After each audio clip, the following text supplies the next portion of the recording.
Era uma noite de lua minguante no interior de Minas Gerais. Lá pelos lados de uma roça esquecida chamada Fazenda Velha, onde o mato alto engolia as estradas de terra e o canto dos grilos era o único som que quebrava o silêncio opressivo. A família de seu João vivia ali há gerações, numa casa de taipa velha com um telhado de palha que rangia ao vento como se estivesse viva. Seu João, um homem calejado pela enxada e pelo sol, morava com a esposa Dona Maria, os 2 filhos adolescentes, Zé e Ana, e o velho avô, que todos chamavam de Vó Chico. O avô era o contador de causos da família, daqueles que faziam as crianças se encolherem debaixo das cobertas, mas ninguém levava muito a sério suas histórias de assombrações e almas penadas. Pelo menos não até aquela temporada de seca maldita. Tudo começou numa tarde quente de novembro, quando o riacho que cortava a propriedade secou de uma hora para outra. Não era normal, o riacho sempre corria, mesmo nos anos mais áridos. Seu João desceu até lá com o Zé, o filho mais velho, para ver o que havia acontecido. O leito estava seco como osso, mas no fundo, entre as pedras rachadas, eles encontraram algo estranho. Uma boneca velha, feita de pano rasgado e palha, com olhos de botão que pareciam piscar quando o sol batia. Zé quis pegar, mas seu João sentiu um calafrio e mandou deixar quieto. "Isso é coisa de macumba velha", murmurou, cuspindo no chão para afastar o azar. Levaram a boneca para casa mesmo assim, pensando que era só uma relíquia esquecida, e a jogaram num canto do celeiro. Naquela noite, o vento uivou como nunca. Dona Maria acordou sobressaltada, jurando que ouvia choro de criança vindo do quintal. "É o vento, mulher", resmungou seu João, virando para o lado. Mas o choro continuou, fraco e insistente, como se uma menininha estivesse perdida no escuro. Ana, a filha caçula de 14 anos, foi a primeira a ver algo. Ela se levantou para beber água e pela janela da cozinha avistou uma silhueta pequena correndo entre as bananeiras. "Mamãe, tem alguém lá fora!" gritou ela, o coração disparado. Dona Maria acendeu a lamparina e saiu com a vassoura na mão, mas não encontrou nada além de folhas secas voando. No celeiro, porém, a boneca não estava mais no lugar onde a haviam deixado. Agora ela repousava no meio do chão, como se tivesse andado sozinha. No dia seguinte, Vó Chico sentou na varanda com o seu cachimbo, os olhos enevoados pela catarata, e começou a contar um causo antigo. "Essa terra aqui era de um fazendeiro rico no tempo da escravidão", disse ele, a voz rouca como cascalho. "Ele tinha uma filha bastarda com uma escrava, uma menininha chamada Luzia. O homem era cruel, batia na mãe dela até a morte e a menina fugiu para o mato. Dizem que ela morreu de fome no riacho, mas o espírito dela nunca descansou. Ela aparece para quem mexe nas coisas dela, pedindo justiça. E quem não ouve, quem não ouve vira parte da maldição." A família riu nervoso, achando que era mais uma lorota do velho. Mas naquela noite o choro voltou, mais alto, mais próximo. Zé, valente como era, pegou a espingarda do pai e saiu para caçar o que quer que fosse. Ele andou pelo quintal, o luar filtrando pelas árvores, e ouviu risadinhas ecoando. Seguindo o som, chegou ao riacho seco e viu a boneca flutuando no ar, girando devagar como se dançasse. Seus olhos de botão brilhavam vermelhos e uma voz infantil sussurrou: "Devolve minha mãe, devolve." Zé correu de volta para casa, o rosto pálido como cera. Contou tudo para os pais, mas seu João, teimoso, disse que era bobagem, alucinação do calor. Para provar, ele enterrou a boneca no fundo do quintal, bem fundo, e colocou uma cruz de madeira por cima. Pronto, acabou. Mas não acabou. Na madrugada, Dona Maria acordou com uma sensação de peso no peito. Ela se levantou e viu pela fresta da porta uma menininha de vestido sujo parada no corredor. A criança tinha a pele escura, os cabelos em tranças desfeitas e os olhos eram vazios como poços sem fundo. "Mamãe", chamou a voz, mas não era a voz de Ana. Dona Maria gritou e a figura sumiu como fumaça. No quarto das crianças, Ana estava tendo um pesadelo, murmurando palavras que não eram dela. Ele me matou. O pai me matou. Os dias seguintes viraram um inferno. O gado começou a adoecer sem motivo. As galinhas sumiam durante a noite, deixando penas ensanguentadas pelo chão. Vó Chico parou de falar. Só ficava sentado na varanda, olhando para o horizonte, como se esperasse algo. Uma noite, quando a família jantava feijão com farinha, as janelas bateram sozinhas e o vento trouxe um cheiro de podre, como carne apodrecendo. Zé viu marcas de mãozinhas na porta, impressas em lama seca. Seu João, finalmente convencido, chamou o padre da vila vizinha, um homem magro chamado Padre Elias, que veio a cavalo no dia seguinte. O padre ouviu a história, benzeu a casa com água benta e rezou o rosário inteiro. Isso é uma alma atormentada. Vocês precisam achar o corpo dela e dar um enterro cristão. A família cavou no riacho seco, guiados pelas histórias do avô. Depois de horas, encontraram ossos pequenos, embrulhados em trapos velhos. Era Luzia, sem dúvida. O padre fez o ritual, enterrou os restos no cemitério da igreja e por um momento a paz voltou. Mas na noite do enterro, quando todos dormiam, Ana acordou possuída. Seus olhos viraram brancos e ela falou com a voz da menininha. Não foi só o pai, foi a família toda que me deixou morrer. Vocês são iguais a eles. Ela atacou o Zé com as unhas, arranhando seu rosto até sangrar. Seu João tentou segurá-la, mas Ana era muito forte, como se algo a controlasse. Dona Maria chorava, rezando, enquanto o avô, enfim falando, revelou o segredo. A fazenda era da nossa família.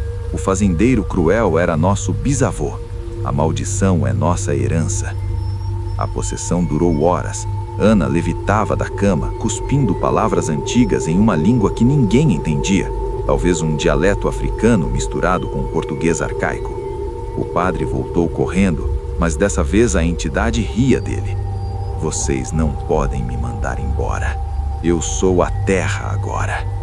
O vento uivava lá fora, derrubando árvores, e o riacho milagrosamente encheu de água escura, como sangue.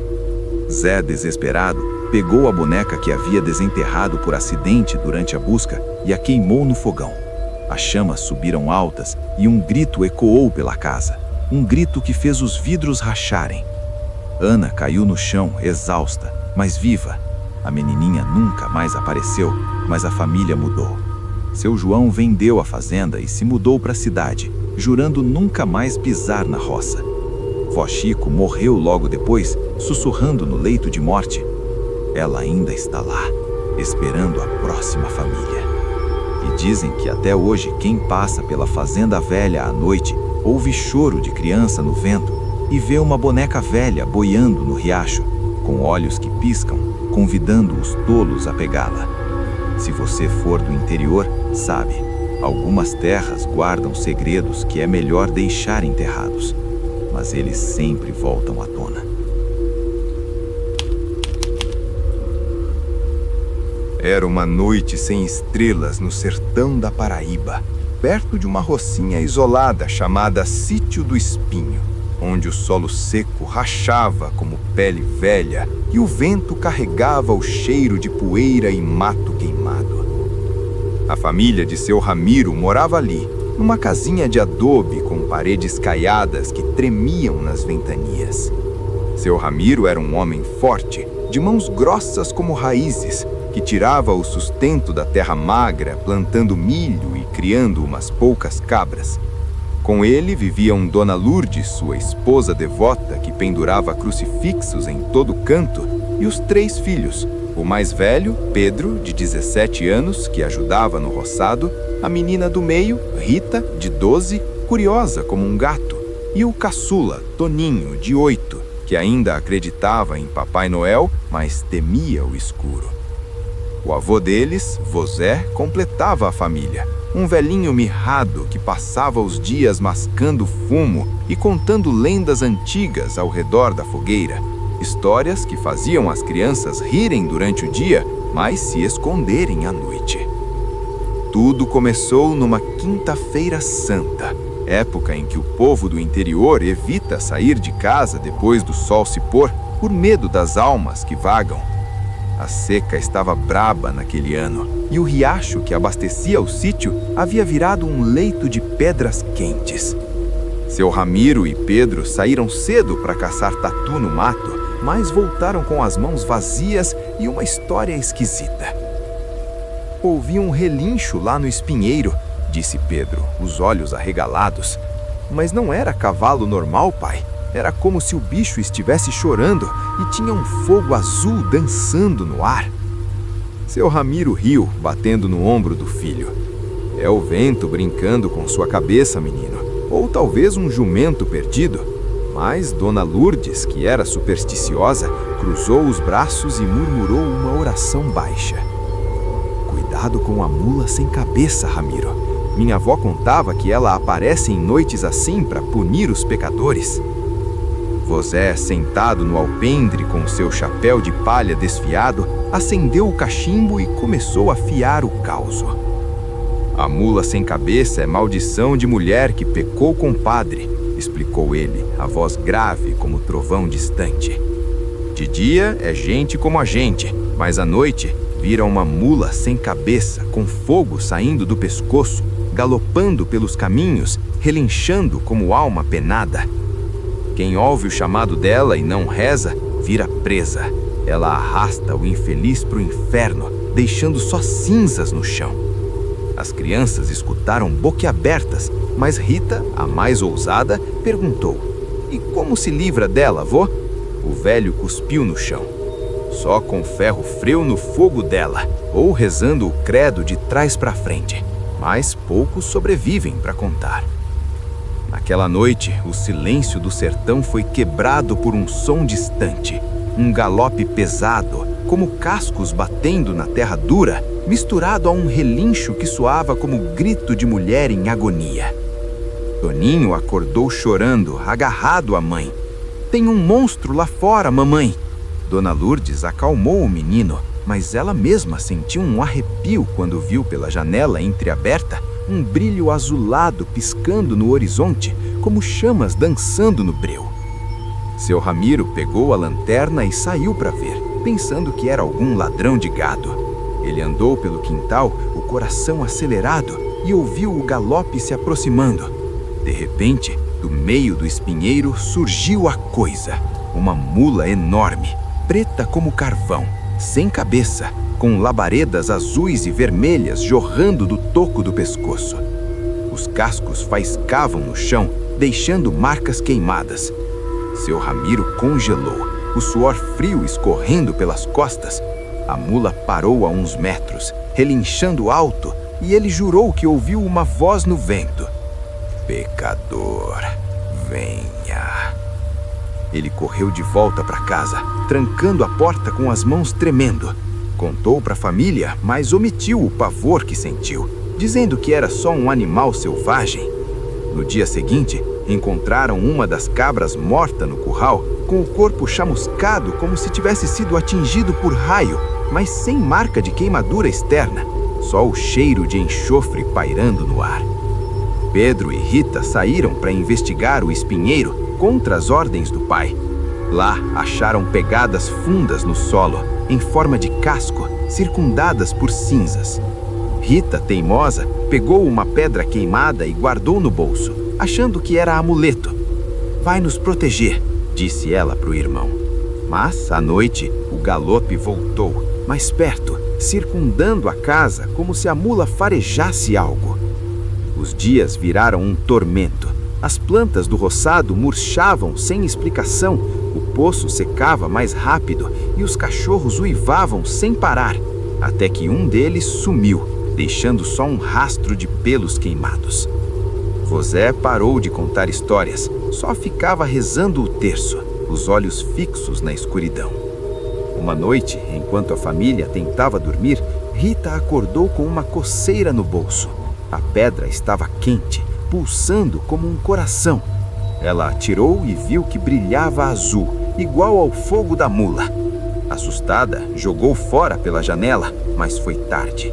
O O galope explodiu lá fora e a casa tremeu como em terremoto. Dona Lourdes gritou, acordando todos: "É a ela! Rezai, pelo amor de Deus!" A mula batia nas paredes, os cascos ecoando como marteladas. Toninho se escondeu debaixo da cama, choramingando. Pedro pegou a foice do pai e saiu correndo, valente, mas tolo. Ele viu a criatura no quintal, o fogo iluminando o rosto, ou a falta dele, e ouviu a voz novamente: "Me dê a menina, ela me chamou." Pedro balançou a foice, mas o ferro passou pelo ar como se a mula fosse fumaça. A coisa investiu e ele sentiu o calor das chamas lambendo sua pele, queimando o braço até a carne borbulhar. Gritando de dor, ele recuou para dentro da casa. Seu Ramiro, desesperado, lembrou do caos do avô. Ele pegou uma barra de ferro fria do fogão e saiu enfrentando a noite. A mula galopava em círculos, o relincho virando um riso demoníaco. "Volte pro inferno!" berrou ele, cravando o ferro no pescoço da mula. Houve um estalo, como trovão, e a mula urrou, o corpo se contorcendo. Chamas voaram para o céu e por um instante seu Ramiro viu o rosto de uma mulher no fogo, bonita, mas atormentada, com olhos cheios de ódio.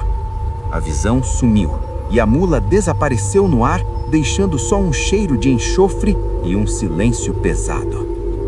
A família pensou que tinha acabado. Pedro curou o braço com ervas e a vida voltou ao normal devagar. Mas semanas depois, numa noite de lua cheia, Rita acordou diferente. Seus olhos brilhavam azuis e ela saiu da casa descalça, relinchando baixo. Dona Lourdes a seguiu, chorando, e viu a sua filha se transformando no quintal, o corpo alongando, a cabeça sumindo em chamas. "Meu Deus, a maldição pegou nela!" gritou. Vosé do alpendre murmurou. Ela pegou a pedra, chamou a mula. Agora é uma delas. Rita galopou para o mato, o fogo iluminando o sertão, e nunca mais voltou como menina. Seu Ramiro abandonou o sítio, mudando com a família para a cidade, mas Toninho, anos depois, contava que ainda ouvia o galope nas noites quentes e via chamas azuis no horizonte. Dizem que o sítio do Espinho está amaldiçoado até hoje e quem passa por lá ouve relinchos de mulher, chamando os curiosos para dividir o bardo eterno. No interior, as lendas não morrem, elas só esperam a próxima vítima para renascer. Era uma madrugada chuvosa no interior do Rio Grande do Sul, nos confins de uma fazendinha chamada Rancho das Sombras, onde o pampa se estendia infinito como um mar de grama alta, balançando ao vento frio que descia da serra. A família de Dona Rosa morava ali, numa casa de madeira velha com um telhado de zinco que batucava como tambor sob a garoa incessante. Dona Rosa era uma viúva dura na queda, com mãos calejadas de ordenhar vacas e plantar mandioca, vivendo com os 2 filhos adultos, Miguel e Sofia, e a netinha pequena, Clara, de 7 anos, que tinha olhos curiosos e uma imaginação que a levava a explorar os cantos mais escuros do rancho. O tio-avô deles, tio Bento, completava o clã. Um homem encurvado pelo tempo, com barba branca como neve e uma coleção de facas antigas, que passava as noites contando lendas gaúchas ao pé do fogão a lenha, histórias de duendes e fantasmas que faziam a meninada tremer, mas que todos juravam ser só folclore. Tudo começou numa sexta-feira de outono, quando o céu se fechou em nuvens pretas e o vento trouxe um uivo distante, como de cachorro faminto. A seca não era o problema ali, era o excesso de umidade que deixava o solo encharcado e as cercas podres.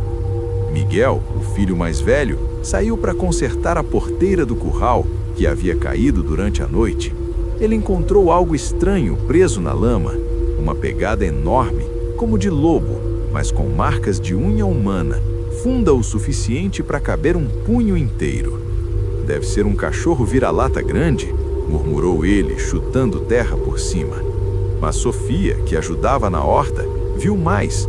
No mato ao lado havia tufos de pelo preto espalhados, cheirando a enxofre e sangue fresco. Ela chamou a mãe e Dona Rosa, prática como era, disse: "É bicho do mato, deixem quieto, ou vão atrair desgraça." Tio Bento, ao ouvir o relato durante o jantar de charque com abóbora, parou de mastigar e fixou os olhos enevoados neles. "Isso é marca de lobisomem", sussurrou ele, a voz trêmula como folha seca. No Pampa antigo, contavam de um peão amaldiçoado, o 7º filho homem de uma família de 7 irmãos. Ele virava lobo nas noites de lua cheia, rasgando o gado e arrastando almas pro breu. Só morre com bala de prata ou faca benzida no coração. Mas quem mata um, vira o próximo. Clara escutou escondida atrás da porta, o coraçãozinho acelerado, e naquela noite sonhou com olhos amarelos brilhando no escuro. A chuva parou ao amanhecer, mas o uivo voltou mais perto, ecoando pelos campos como um lamento gutural. Dona Rosa acordou com o barulho de algo arranhando a parede externa da casa. Ela acendeu a vela e saiu com a espingarda velha do marido falecido, mas encontrou só arranhões profundos na madeira, como garras afiadas e uma poça de baba espumosa no chão. No curral, 2 vacas estavam mortas, com o pescoço rasgado e os olhos vidrados de terror. Miguel jurou vingança e saiu caçando com os cachorros, mas os animais farejaram o ar e fugiram ganindo, as caudas entre as pernas. Ele voltou ao entardecer, pálido, contando que viu uma sombra enorme correndo de 4, maior que um homem, com pelos eriçados e um rosnado que gelava a espinha. Os dias seguintes foram de pavor crescente. A lua ia crescendo no céu e com ela os uivos se aproximavam. Clara começou a ter febres noturnas, murmurando no sono sobre o homem-lobo que quer brincar. Sofia encontrou mais pegadas ao redor da casa, formando um círculo, como se a criatura marcasse território. Tio Bento parou de sair do quarto, só rezava baixinho, afiando uma faca velha com cabo de osso. "Ele sente o cheiro de medo", avisou. "E tem um na família, sempre tem."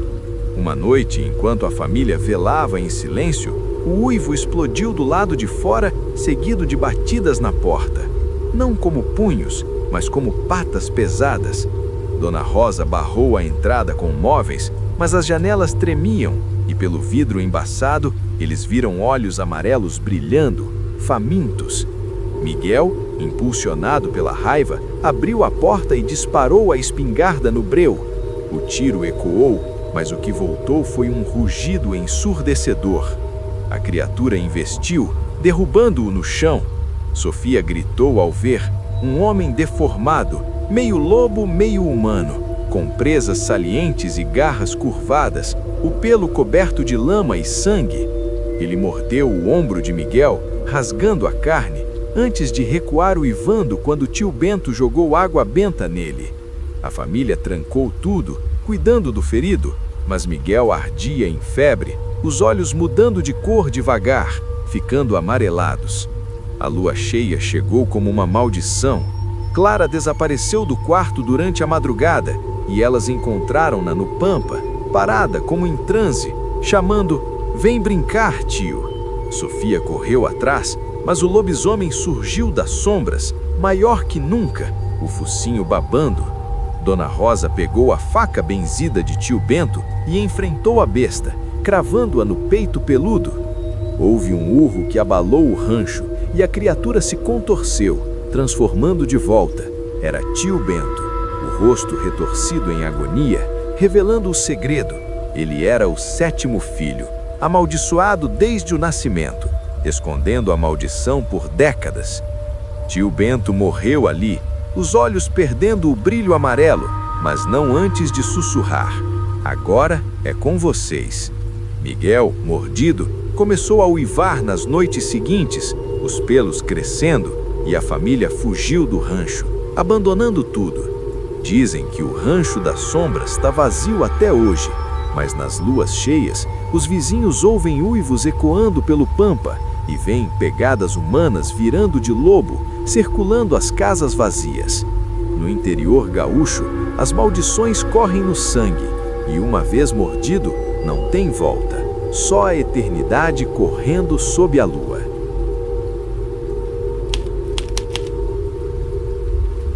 Era uma tarde abafada no interior da Bahia, nos arredores de uma rocinha chamada Vila das Almas, onde o sol escaldante torrava a terra vermelha e as palmeiras secas sussurravam segredos ao vento quente. A família de Dona Carmelita vivia ali, numa casinha de barro com um piso de terra batida e um quintal cheio de cactos espinhosos. Dona Carmelita era uma mulher robusta, de lenço na cabeça e saia florida, que sustentava a casa vendendo doces na feira da vila e cuidando de um pequeno pomar de mangueiras. Com ela moravam o marido, seu Alfredo, um pescador preguiçoso que passava mais tempo no bar do que no rio. A filha única, Luísa, de 16 anos, uma moça sonhadora que lia romances velhos à luz de vela, e a avó, Vó Rita, uma idosa encurvada com olhos penetrantes, que tecia redes durante o dia e contava lendas à noite, daqueles causos que arrepiavam a espinha, mas que a família atribuía à idade avançada. Tudo começou numa segunda-feira de Quaresma, quando o rio que cortava a vila inchou de repente, apesar da seca que castigava a região havia meses. As águas ficaram turvas, com um cheiro podre de peixe morto flutuando no ar. Seu Alfredo saiu para pescar, como de costume, mas voltou cedo, o rosto cinzento como cinza. Vi uma coisa no rio, Carmelita, balbuciou ele, tremendo apesar do calor. Uma mulher, boiando de barriga para cima, com cabelo comprido como algas, mas quando me aproximei, ela afundou rindo. Dona Carmelita riu, achando que era mais uma desculpa para o marido voltar de mãos vazias. É miragem do sol, homem, ou cachaça demais. Mas Luísa, que escutava da porta, sentiu um calafrio. Ela havia sonhado com uma mulher assim na noite anterior, chamando o seu nome da água. Vó Rita, ao ouvir a história enquanto tecia sua rede, parou o trabalho e cravou os olhos no genro. Isso é a Iara, a mãe d'água, murmurou ela, a voz rouca como o coachar de sapos. Lenda velha do rio, uma índia linda que se afogou por amor não correspondido. E agora atrai homens para os fundos com seu canto. Ela canta como sereia, mas quem vai atrás vira peixe ou some para sempre. Mulheres ela inveja, rouba a beleza delas. A família trocou olhares nervosos, mas seu Alfredo deu de ombros. Bobagem de velha. Naquela noite, porém, o canto começou. Uma melodia baixa, como um lamento doce vindo do rio. Luísa acordou suando, atraída pelo som, e saiu descalça para o quintal. Ela viu, na margem distante, uma figura feminina com pele morena e cabelos negros ondulando na brisa, os olhos brilhando como estrelas caídas. "Vem, menina, vem nadar comigo", sussurrou a voz no vento. Luísa voltou correndo para casa, o coração na garganta, e contou para a mãe. Dona Carmelita benzeu a filha com arruda e pendurou alho na porta. Mas o canto continuou nas noites seguintes, mais insistente, infiltrando-se nos sonhos da família. Seu Alfredo começou a ficar inquieto, saindo de casa ao anoitecer para pescar, mas voltando com os olhos vidrados, murmurando sobre beijos frios. As mangueiras do comar murcharam sem motivo, os frutos apodrecendo no galho, e peixes mortos boiavam no rio em cardumes inteiros, com marcas de dentes humanos nas barrigas. Vó Rita parou de tecer. Só ficava sentada na cadeira de balanço, cantarolando rezas antigas. "Ela quer um dos nossos", avisou. "Ou oferecemos algo, ou ela leva todos." Uma noite de lua nova, o canto virou um chamado irresistível. Seu Alfredo levantou da cama como sonâmbulo, os pés arrastando na terra, e seguiu para o rio. Dona Carmelita acordou a tempo de vê-lo sumir na escuridão, e correu atrás com uma tocha improvisada. Ela o encontrou na margem, de joelhos, beijando a água como se fosse uma amante. Da superfície emergiu a Iara, linda, com seios nus cobertos por escamas iridescentes, a cauda de peixe batendo na correnteza. Seus lábios se abriram num sorriso de presas afiadas, e ela puxou seu Alfredo para baixo com mãos frias como gelo. Dona Carmelita gritou, mergulhando para salvá-lo, mas só conseguiu arranhões nos braços, marcas que ardiam como veneno. Seu Alfredo sumiu, o corpo nunca encontrado. A família chorou, mas o terror não parou. Luísa começou a mudar, seus cabelos cresciam rápido demais, ficando úmidos mesmo no sol, e ela passava horas olhando para o rio, cantarolando a mesma melodia. Dona Carmelita chamou o curandeiro da vila, um homem magro com colares de contas, que fumou charuto e rezou sobre a menina. Yara a marcou, disse ele. Ela quer a juventude dela. Façam uma oferenda, flores, mel e um espelho no rio. Eles obedeceram, jogando os itens na água ao amanhecer, mas à noite o canto voltou, mais raivoso, como um rugido subaquático. Peixes saltavam para fora d'água, mordendo as pernas de quem se aproximava, e o rio inchava, invadindo o quintal como se quisesse engolir a casa. Vó Rita finalmente revelou o segredo numa madrugada insone. Sua bisavó era índia, Carmelita. Ela fugiu de um amor forçado e se jogou no rio. A maldição corre no sangue. A Yara é da família, chamando as descendentes para a volta. Luísa, possuída, acordou com olhos verdes como algas e atacou a mãe, tentando arrastá-la para o rio. Vem, irmã, o fundo é fresco, sibilava a voz, não mais sua. Dona Carmelita lutou, cravando uma faca no braço da filha, mas o sangue que saiu era duro e viscoso, como lodo. O curandeiro voltou, amarrando Luísa com cipós benzidos, e cantou um ritual antigo, invocando os espíritos do mato para combater a água. O confronto durou horas, o rio borbulhava, ondas se erguendo como mãos, e a Yara emergiu inteira, uiviando de fúria. Vó Rita se jogou na frente, oferecendo-se. Leve a velha, deixe a menina. A entidade riu, puxando a avó para os fundos num redemoinho. Luísa caiu desmaiada, livre da possessão, mas marcada para sempre, escaradas de escamas nos braços. Dona Carmelita vendeu a roça e se mudou para Salvador, com a filha, jurando nunca mais ver um rio. Mas anos depois, Luísa contava que em noites úmidas ouvia o canto no vento e via reflexos de caudas no espelho. Dizem que a Vila das Almas ecoa com lamentos aquáticos e quem pesca lá à noite sente toques frios nas pernas, convidando para o abraço eterno da Mãe d'Água.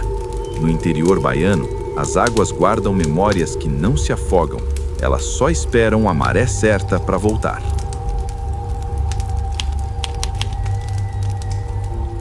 Era uma noite de ventania forte no interior do Ceará, pelos lados de uma rocinha abandonada chamada Fazenda do Sertão Seco, onde a caatinga espinhosa se estendia como um tapete de agulha sobre o céu estrelado, e o solo rachado bebia qualquer gota de chuva como se fosse a última. A família de seu Manuel morava ali, numa casa de taipa rachada com portas que rangiam como ossos velhos. Seu Manuel era um homem magro e queimado de sol, que lutava contra a seca plantando feijão e criando bodes magricelos. Com ele viviam Dona Teresa, sua esposa quieta que costurava roupas à luz de lamparina e rezava o terço toda a aurora. Os dois filhos, o mais velho, Raimundo, de 18 anos, forte como um touro, mas medroso como coelho, e a caçula, Joana, de 10, que corria descalça pelo mato coletando frutos silvestres. A bisavó deles, bisavó Luzia, era a guardiã das histórias. Uma mulher centenária, com pele enrugada como casca de árvore, que fumava cigarro de palha e contava lendas do sertão que faziam os netos se aconchegarem, jurando que eram verdadeiras. Tudo começou numa manhã de seca implacável, quando o poço da fazenda secou de vez, deixando só um buraco vazio ecoando o vento. Seu Manuel decidiu cavar um novo poço mais fundo, perto da caatinga velha, onde as árvores retorcidas pareciam mãos estendidas para o céu. Enquanto cavava com Raimundo, eles acertaram algo duro. Não era pedra, mas um crânio humano amarelado pelo tempo, com dentes afiados e um buraco na testa, como se tivesse sido perfurado. "Meu Deus, é ossada antiga", murmurou seu Manuel, cuspindo para o lado. Raimundo quis enterrar de novo, mas o pai, prático, jogou num canto e continuou o trabalho. Terra velha guarda ossos, é normal. Dona Teresa, ao ver o crânio na cozinha, benzeu-se 3 vezes. Não mexam com os mortos, Manuel, isso atrai o boitatá. Bisavó Luzia, ao ouvir o burburinho, arrastou sua cadeira para o alpendre e começou o causo com voz sussurrante. O boitatá é cobra de fogo, guardião do sertão, explicou ela, os olhos brilhando como brasas. Dizem que é a alma de caboclo assassinado por cobiça, que vira uma serpente flamejante, com olhos que hipnotizam e corpo que queima tudo ao toque. Ele protege a terra, mas pune quem desenterra segredos ou rouba da natureza. Quem vê o fogo dele e não foge, vira cinza ou leva a maldição para o corpo. Joana escutou fascinada, mas Raimundo riu nervoso. É lenda para assustar criança, bisavó. Naquela noite, porém, o fogo começou. Um brilho verde-azulado piscando na caatinga, como vagalumes gigantes, mas com um sicilo baixo, como chiado de cobra. Joana acordou com o som, espiando pela janela. Viu a luz dançando entre os espinhos, formando um rastro sinuoso que se aproximava da casa. "Papai, tem fogo lá fora!" gritou ela. Seu Manuel saiu com a lanterna, mas o brilho sumiu ao se aproximar, deixando só um cheiro de enxofre no ar. No dia seguinte, encontraram um dos bodes morto no curral, o corpo carbonizado por dentro, como se tivesse engolido brasa, mas sem marca externa. Raimundo jurou que viu olhos vermelhos espiando do mato durante a noite. Dona Teresa pendurou crucifixos e espalhou sal nas portas, mas o sicilo voltou mais forte, infiltrando-se nos sonhos da família como um sussurro venenoso. Devolvam, devolvam o que é meu. Os dias viraram um calvário de calor e medo. As plantas da roça secavam mais rápido, virando pó ao toque, e pegadas serpenteantes marcavam o chão ao redor da casa, circundadas por cinzas quentes. Bisavó Luzia parou de fumar, só ficava murmurando orações, os dedos tremendo. Ele quer o crânio de volta. Era do caboclo que mataram por terra há 100 anos. Uma noite, enquanto jantavam cuscuz seco, o vento trouxe o fogo para perto. Chamas verdes irromperam no quintal, formando uma cobra enorme, com escamas faiscantes e olhos que giravam como rodas de fogo. O boitatá cicilou alto, a cauda chicoteando o ar, e investiu contra a porta, queimando a madeira sem tocá-la. Raimundo pegou a enxada e saiu correndo, gritando para afastar a coisa, mas o boitatá enrolou-se nele como fumaça viva, queimando sua pele em bolhas vermelhas. Ele caiu uivando, o corpo fumegando. Dona Teresa arrastou o filho para dentro, enquanto seu Manuel atirava pedras, mas as pedras derretiam no ar. Joana, aterrorizada, pegou o crânio e correu para o poço, jogando-o de volta no buraco. "Toma de volta!" chorou ela. O boitatá parou, os olhos fixos na menina, e por um instante, Joana viu um rosto humano no fogo, um caboclo triste, com lágrimas de chama. A serpente recuou, mergulhando na terra como se fosse água, deixando um rastro queimado. Os habitantes pensaram que tinha acabado. Raimundo curou as queimaduras com cataplasmas de ervas e o poço encheu milagrosamente com água fresca. Mas na lua cheia seguinte, Joana acordou diferente. Seus olhos brilhavam verdes e ela saiu da casa rastejando, a pele escamosa sob a camisa. Dona Teresa a seguiu horrorizada e viu a filha se transformando no mato, o corpo alongando, chamas brotando da boca. A maldição pegou na menina. Ela devolveu, mas pagou o preço, murmurou bisavó Luzia do alpendre. Seu Manuel tentou segurá-la, mas Joana cicilou, queimando sua mão, e sumiu na caatinga, o fogo iluminando o sertão como um farol maldito. A família abandonou a fazenda no dia seguinte, mudando para o Crato. Mas anos depois, Raimundo contava que ainda via luzes verdes no horizonte nas noites secas e ouvia-se silos no vento, chamando nomes antigos. Dizem que a fazenda do Sertão Seco está vazia até hoje, mas quem cava poços por lá encontra ossos que queimam as mãos e vê serpentes de fogo guardando os segredos da terra. No interior cearense, as lendas não se enterram, elas só esperam o fogo certo para renascer. Era uma manhã enevoada no interior do Amazonas, nos confins de uma rocinha isolada chamada Sítio do Rio Negro, onde a floresta densa engolia os caminhos de barro e o ar úmido carregava o cheiro de folhas podres e rio distante. A família de seu Francisco vivia ali, numa cabana de palha e madeira torta, erguida à beira da Mata Virgem. Seu Francisco era um homem robusto, de machete sempre à mão, que desmapava pedaços da selva para plantar mandioca e banana, lutando contra as cobras e as chuvas torrenciais. Com ele moravam Dona Helena, sua esposa magra e resiliente, que cozinhava no fogão a lenha e curava feridas com ervas do mato, os 3 filhos, o primogênito, Carlos, de 15 anos, que ajudava no roçado com olhos sonhadores de quem queria fugir para o Manaus, a menina do meio, Teresa, de 11, esperta e destemida, que escalava árvores para colher frutos, e o caçula, Pedrinho, de 6, que temia os barulhos noturnos, mas adorava as histórias. A avó deles, vó Yara, completava o lar, uma indígena velha com tatuagens desbotadas no braço, que mascava betel e contava mitos da floresta ao cair da tarde, lendas que arrepiavam, mas que a família via como entretenimento. Tudo começou numa terça-feira de cheia, quando o rio subiu e inundou parte do sítio, deixando o solo lamacento e revelando raízes antigas. Seu Francisco e Carlos saíram para limpar o terreno, cortando cipós e arrastando troncos caídos. No meio da bagunça, eles acharam uma marca estranha no barro, uma pegada gigante, como de homem, mas com garras curvas, maior que um pé humano, e ao lado um tufo de pelo grosso, fedendo a musgo e carne crua. Deve ser onça grande, resmungou seu Francisco, chutando o pelo pro mato.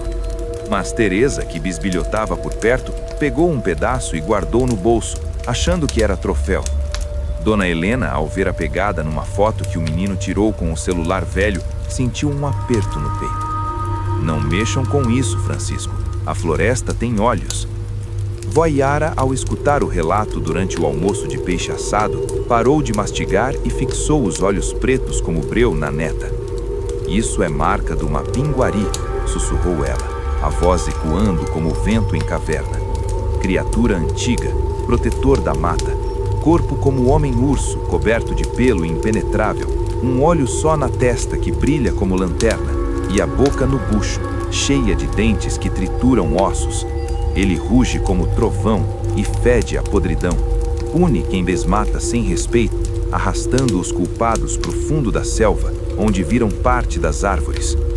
Pedrinho escutou encolhido, mas Carlos zombou. É conto de índio, vó, onça ou macaco grande. Naquela noite, porém, o rugido começou. Um berro gutural como um homem agonizante misturado a urro de fera, vindo da mata escura. Teresa acordou suando, jurando que viu um brilho vermelho piscando entre as árvores.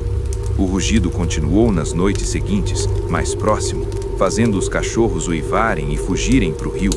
As bananeiras amanheciam derrubadas, com marcas de garras profundas, e os bichos do galinheiro sumiam, deixando penas e sangue espalhados. Seu Francisco armou armadilhas com isca de carne, mas elas voltavam vazias, torcidas como se por mãos fortes. Dona Helena começou a rezar para Nossa Senhora, pendurando fitas vermelhas nas portas, mas o fedor invadiu a cabana, um cheiro de decomposição que impregnava as roupas. Vó Yara parou de contar histórias, só ficava sentada na rede, murmurando cantos indígenas antigos. Ele sente o desrespeito. Vocês cortaram árvore sagrada. Uma noite de lua minguante, o terror escalou. Pedrinho acordou chorando, dizendo que algo arranhava o teto. A família se reuniu na sala com lanternas tremendo nas mãos, quando o rugido explodiu do lado de fora, seguido de passos pesados que faziam o chão vibrar. Pela fresta da janela, Carlos viu uma silhueta colossal, mais alta que um homem, coberta de pelo desgrenhado, com um olho ciclópico brilhando na testa e abaixo, no ventre, uma boca escancarada, babando e ronzando. O mapinguari rugiu, derrubando a porta com um soco, e o fedor invadiu como uma onda. Teresa gritou ao reconhecer o pelo no bolso. Era idêntico. A criatura investiu, agarrando Carlos pelo abraço, as garras rasgando a carne, enquanto a boca no bucho se abria para morder.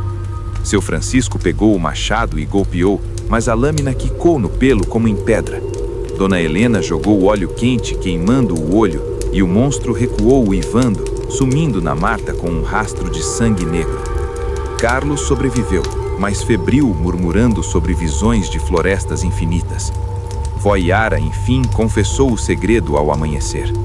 Seu bisavô era madeireiro, matou um mapinguari filhote para vender o pelo. A maldição caiu na família. A floresta cobra de volta. Teresa, possuída pelo medo, saiu correndo para o mato para devolver o tufo de pelo, mas o mapinguari estava esperando. Ele a ergueu como boneca, o olho hipnotizando, e a levou para o breu, seus gritos ecoando como pássaros assustados. A família procurou por dias, chamando ribeirinhos e até um pajé, que fez ritual com fumaça e cantos. Encontraram Teresa numa clareira, viva, mas mudada, cicatrizes de garras no ventre e olhos que brilhavam vermelhos no escuro. Ele me mostrou. A floresta vive, sussurrou ela, rosnando baixo. Dona Helena decidiu. Queimaram a cabana e fugiram de barco para Manaus, deixando o sítio para trás. Mas anos depois, Pedrinho, crescido, contava que ainda ouvia rugidos nos sonhos e via pegadas gigantes nas margens dos rios urbanos. Dizem que o sítio do Rio Negro está engolido pela mata agora, mas quem se aventura por lá sente o fedor, vê o brilho de um olho solitário e ouve urros chamando os intrusos para o abraço faminto do mapinguari.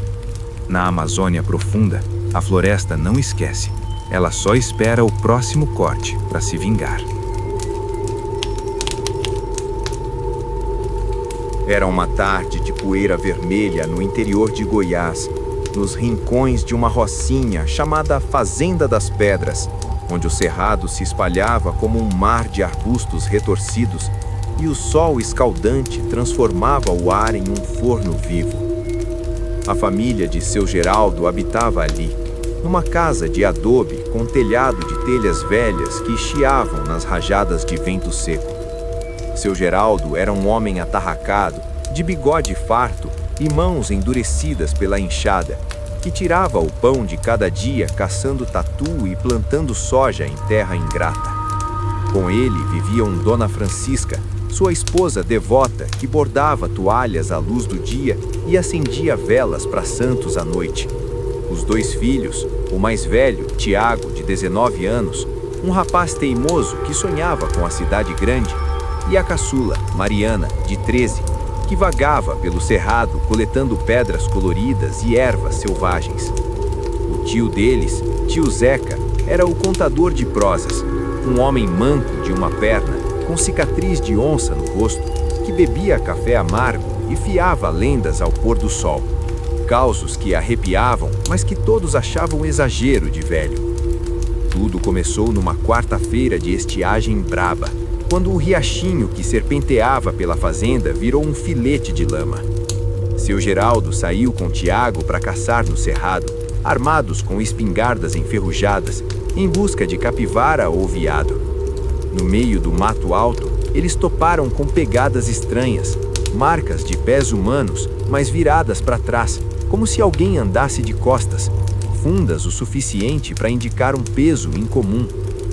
Deve ser brincadeira de moleque da vizinhança, grunhiu seu Geraldo, cuspindo tabaco.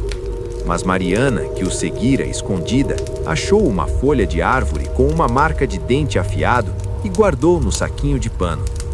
Dona Francisca, ao ouvir a história no jantar de arroz com pequi, cruzou os braços. Não zombem da mata, Geraldo. Isso é sinal do Curupira. Tio Zeca, ao escutar, acendeu seu cigarro de palha e começou o relato com voz grave como raiz profunda. O Curupira é guardião do cerrado e da floresta, murmurou ele, os olhos sombreados pela aba do chapéu. Pele vermelha como barro, cabelo de fogo, pés virados para trás para confundir caçadores. Ele assobia como vento, imita vozes de bicho e pune quem mata sem necessidade ou desrespeita a terra.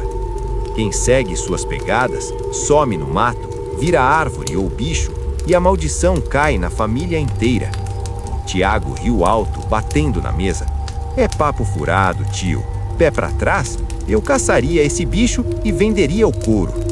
Naquela noite, o assobio começou. Um silvo agudo, como flauta de osso, vindo do cerrado escuro, misturado a risadas baixas que ecoavam como eco em caverna. Mariana acordou com o som, o coração disparado, e espiou pela janela rachada. Viu sombras dançando entre os arbustos e um brilho avermelhado piscando como brasa. "Mamãe, tem alguém chamando", sussurrou ela. Dona Francisca acalmou a menina, mas ela mesma ouviu vozes imitando o latido dos cachorros, atraindo-os para o mato. No dia seguinte, 2 cães sumiram, deixando só rastros confusos, pegadas para frente, virando para trás de repente. Tiago saiu para caçar o brincalhão, mas voltou perdido, jurando que o caminho mudara sozinho, árvores aparecendo onde não havia. As plantações de soja amanheciam pisoteadas, com marcas de pés invertidos, e os tatus que caçavam viravam carcaças vazias, como se devorados por dentro. Os dias se tornaram um labirinto de terror. O assobio infiltrava a casa, chamando nomes, primeiro os bichos, depois as crianças.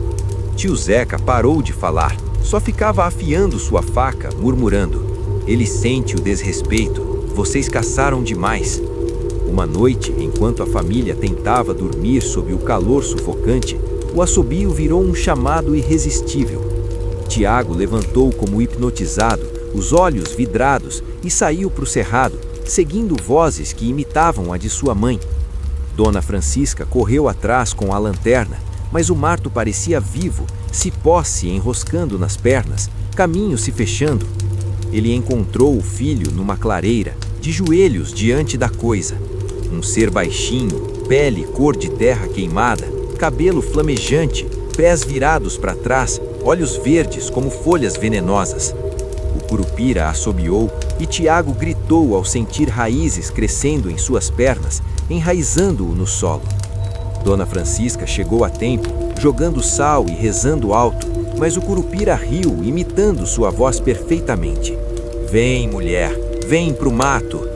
Mariana, valente, jogou a folha marcada que guardara, gritando: "Deixa ele!" O criatura pegou a folha, cheirou e por um instante seu rosto mostrou tristeza antiga, como um indígena traído pela ganância dos brancos. Ele soltou Tiago, mas não sem marcar. Bolhas vermelhas subiram na pele do rapaz, queimando como fogo. A família recuou para casa, trancando tudo, mas o assobio continuou, circundando como lobo. Tio Zeca, enfim, revelou o segredo numa madrugada de insônia. Seu avô era caçador ilegal, matou o companheiro do curupira por inveja de caça. A maldição tá no sangue, ele cobra de geração em geração. Mariana acordou possuída ao amanhecer, seus pés torcidos para trás, assobiando baixo, saindo da casa como se dançasse. Dona Francisca a seguiu, chorando, e viu a menina se fundindo ao mato, galhos brotando dos braços. "Volta, filha", implorou. Seu Geraldo enfrentou o curupira com a faca de tio Zeca, cravando no peito peludo, mas a lâmina dobrou como graveto. O ser urrou, o vento levantando poeira, e Mariana caiu livre, mas com folhas no cabelo e olhos que mudavam de cor. A família queimou a casa e fugiu para Goiânia no dia seguinte, carregando só o essencial. Tiago curou as queimaduras, mas mancava como o tio, pés sensíveis ao chão. Anos depois, Mariana, crescida, contava que ainda ouvia assobios no vento urbano e via pegadas invertidas em sonhos, chamando de volta para o cerrado. Dizem que a Fazenda das Pedras está abandonada até hoje, com árvores crescendo onde era a casa, e quem caça por lá segue rastros que levam pro nada, ouvindo risadas no mato.